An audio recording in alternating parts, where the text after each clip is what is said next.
ছেড়ে দাও আমাদের, ছেড়ে দাও আমাদের। মূর্খ নাক, চলে যা এখান থেকে। চলে না গেলে বশ করে ফেলবো তোকে। যতক্ষণ না ওদের দুজনকে মারবো ততক্ষণ এখান থেকে যাব না।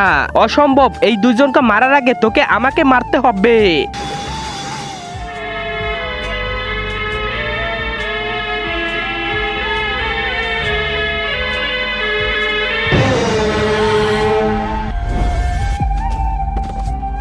এখন তো বিন নেই তোমাদের কাছে, এখন তোমাদের কে বাঁচাবে? মূর্খ নাক, যতক্ষণ আমার কাছে এই শক্তি মালা আছে তুই আমার কিছুই করতে পারবি না। তার আগে তুমি যদি ইন্ডিয়ান হও তাহলে লাইক করো, আর যদি বাংলাদেশি হও তাহলে লাইক সাবস্ক্রাইব দুইটাই করো, আর কমেন্টে তুমি যে দেশে সে দেশের পতাকাটা দিয়ে যাও। আরে ভাই, এখন কি হবে? এখন বাবাই সব করবে।